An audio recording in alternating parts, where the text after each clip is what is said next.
Someone tweeted me a question earlier today. Is Musnad Ahmed 16,245 authentic? It's the one where Muhammad makes out with his young nephew. The Islamists are saying no, but they call everything they don't like a lie. And by any chance, do you know the age of the nephew when it happened? Musnad Ahmed 16,245 is certainly one of the hadiths found in Musnad Ahmed, but as far as I know, that volume of Musnad Ahmed hasn't been translated yet. I've been purchasing the Darussalam edition of Musnad Ahmed, and only 3 volumes have been published, so we'll have to wait for the complete collection.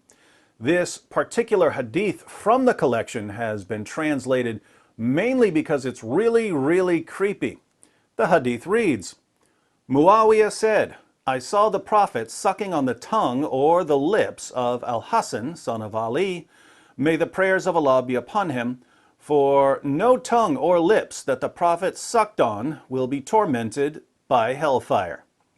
Hassan was Muhammad's grandson. Here we have Muhammad sucking on his grandson's tongue or lips, and Muhammad had somehow guaranteed that if he sucked on someone's tongue or lips, that person would be saved from hellfire. To be fair, this doesn't say that Muhammad was making out with his grandson. It says that he was sucking on his grandson's tongue or lips. But think about how creepy this is. Hey kid, let me suck on your tongue. If I suck on your tongue, you'll go to heaven. This is the same guy who ordered his followers to suck on his fingers so that they would get a blessing from Allah, and the same prophet who ordered grown women to let grown men suck on their breasts so that the men would no longer be sexually attracted to them because they would feel like their children.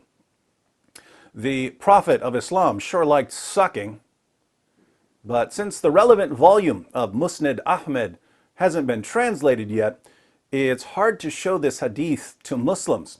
And if you simply claim that Muhammad sucked on the tongues of little boys, a Muslim will probably think that you're making it up. So it would be nice to be able to show your Muslim friends a hadith that's readily available. And fortunately, it turns out that we have a similar hadith in Al-Adab al-Mufrad, which is one of the collections of Bukhari and is available online. We read in Al-Adab al-Mufrad, number 1183, I'll put a link to this in the description box. It is related that Abu Hurairah said, I never saw Al-Hasan without my eyes overflowing with tears. That is because the Prophet, may Allah bless him and grant him peace, went out one day and I found him in the mosque. He took my hand and I went along with him. He did not speak to me until we reached the market of Banu Kainuka. He walked around it and looked.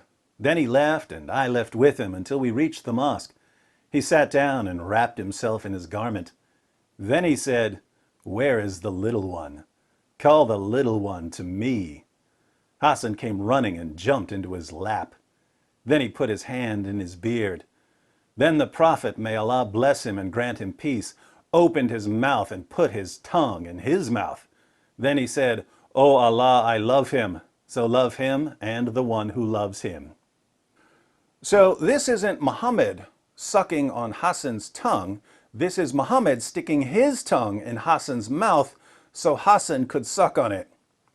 No wonder Abu Hurairah would cry when he would think about this.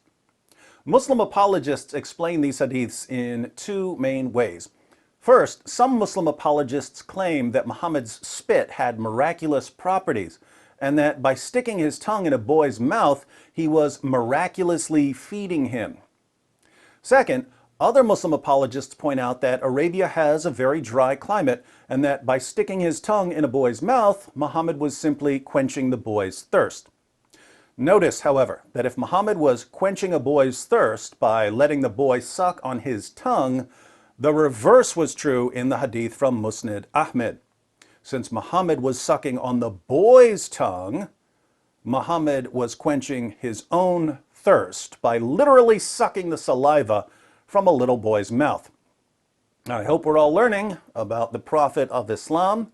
For those of you who appreciate the fine arts, we reenacted Muhammad's teachings about sucking on people's tongues and sucking on people's fingers, and breastfeeding adults in 3 installments of Islamicize Me.